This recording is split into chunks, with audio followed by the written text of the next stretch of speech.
क्या आपको भी यही समस्या है कि आप बहुत पढ़ते हो लेकिन जो आपने पढ़ा है कुछ टाइम के अंदर आप भूल जाते हो? अगर आपके साथ भी ये प्रॉब्लम है तो आप बिल्कुल सही जगह पे आए हो। इस वीडियो के अंदर मैं आपको 3 ऐसे टिप्स देने वाला हूँ, 3 ऐसे एग्जैक्ट पॉइंट देने वाला हूँ जो अगर आप अपना लेते हो तो डेफिनेटली आप पढ़ा हुआ याद रख पाओगे। तो बिना टाइम वेस्ट किए चलिए शुरू करते हैं। देखो, सबसे पहली चीज़ कि अगर आपको पढ़ा हुआ याद रखना है तो आपको एक बात हमेशा ध्यान रखना पड़ेगा कि जो भी आपने पढ़ा है, चाहे आज आपने पढ़ा है, कल आपने पढ़ा है, कोई भी टॉपिक कंप्लीट किया आपने, तो पहली चीज़ मोस्ट इंपॉर्टेंट है, पहला पॉइंट है अपना कि उसके लिए आपको स्पेस्ड रिपीटेशन करना पड़ेगा। अब स्पेस्ड रिपीटेशन क्या होता है? आपने रिवीजन तो सुना होगा कि कोई भी आपने चीज़ पढ़ी है उसका रिवीजन करना है, उसका दोहराव करना है। लेकिन स्पेस्ड रिवीजन टेक्निक में क्या होता है कि आपने जो पढ़ा उसके बीच में आप थोड़ा सा गैप रखिए।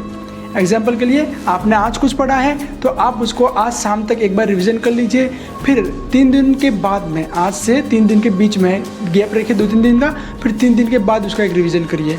और जो आज आपने पढ़ा 3 दिन बाद रिवीजन किया और लास्ट में 7 दिन के अंदर यानी कि लास्ट हफ्ते के लास्ट दिन एक बार और रिवीजन कर लिए।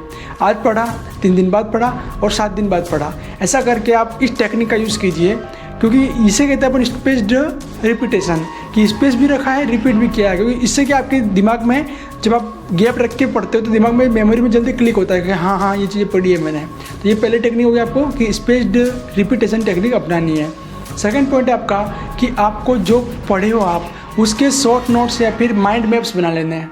माइंड मैप का मतलब होता है कि आप डायग्राम बना के अलग अलग एरो करके पूरा एक सिस्टमेटिक कीवर्ड्स का यूज़ करके माइंड मैप बना लेते हो, ठीक है ना। तो माइंड मैप बनाने से क्या फ़ायदा होगा आपको कि उस जो आपने किताब के अंदर तो बहुत सारा कंटेंट होता है, लेकिन उस चैप्टर के अंदर जो आपने पढ़ा है उसमें से इंपॉर्टेंट जो फैक्टर होंगे, जो इंपॉर्टेंट कीवर्ड्स होंगे, आप सिर्फ उनको पिकअप करो और उनको ले के माइंड मैप पूरा तैयार कर दो।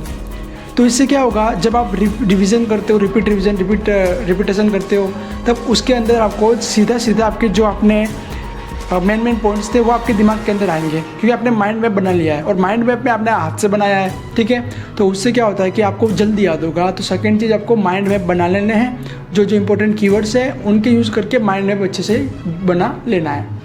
थर्ड पॉइंट आपके इसके अंदर आता है, थर्ड जो टेक्निक है वो आपको ध्यान रखनी है।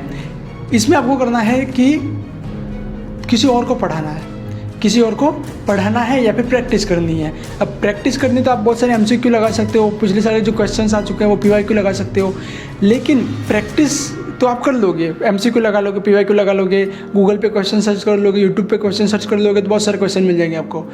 और लेकिन इसके अलावा आप क्या कर सकते हो, आप कर सकते हो किसी और को पढ़ा दो। जो आपने पढ़ा है उस टॉपिक को आप किसी और को पढ़ाओ। जो भी टॉपिक आपने कंप्लीट किया, मान लो आपने कंप्लीट किया है भारत का कोई टॉपिक कंप्लीट किया, भारत के इतिहास का, आधुनिक भारत का कोई टॉपिक कंप्लीट कर लिया है, स्वतंत्रता आंदोलन कंप्लीट किया है, तो आप उसका सबसे पहले आप पढ़ोगे, फिर उसके मैंने बोला माइंड मैप बनाओगे। माइंड मैप बनाने के बाद में आप क्या करो, उस टॉपिक को जो आपको याद हुआ है किसी और को पढ़ाने की कोशिश करो। जब हम किसी और को पढ़ाते हैं तो इससे क्या होता है कि हमारा माइंड पूरा एक्टिव होकर पढ़ाता है किसी और को। तो पढ़ाने के बाद क्या होता है कि हमें वो चीज़ें बहुत ज़्यादा मात्रा में याद हो जाती है, ठीक है। तो ये 3 टेक्निक हो गए हमारे। सबसे पहले आपको करना है, क्या करोगे, सबसे पहले आप करोगे स्पेस्ड रिपीटेशन। इसका मतलब हुआ कि हम रिवीजन के लिए टाइम रखेंगे। फर्स्ट दिन पढ़ा, आज जो पढ़ा उसका आज रिवीजन करेंगे, 3 दिन बाद करेंगे, 7 दिन बाद करेंगे। इसे कहते हैं स्पेस्ड रिपीटेशन टेक्निक। सेकंड चीज़ हम करेंगे कि जो हमने पढ़ा है उसका माइंड मैप बना लेंगे, जो इंपॉर्टेंट कीवर्ड्स होंगे उनको माइंड मैप के माध्यम से बना के अपन लिख देंगे। और थर्ड चीज़ होगी हमारे कि जो आपने पढ़ा उसकी प्रैक्टिस कीजिए या फिर किसी और को पढ़ाइए। तो इससे क्या होगा, आपके दिमाग में जो आपने पढ़ा है वो अच्छे से दिमाग के अंदर बैठ जाएगा। दोस्तों, तीनों जो पॉइंट्स थे वो इंपॉर्टेंट है। आप एक बार प्रैक्टिस कीजिए, ध्यान से एक बार अपनाने की कोशिश कीजिए, अपनाओगे तो डेफिनेटली आपको फ़ायदा होगा, ठीक है। तो ऐसी और वीडियोस पाने के लिए आप चैनल को सब्सक्राइब करके आज ही हमारे साथ जुड़ जाइए। दोस्तों, वीडियो देखने के लिए आप सभी का बहुत बहुत धन्यवाद। जय हिंद, जय भारत, वंदे मातरम।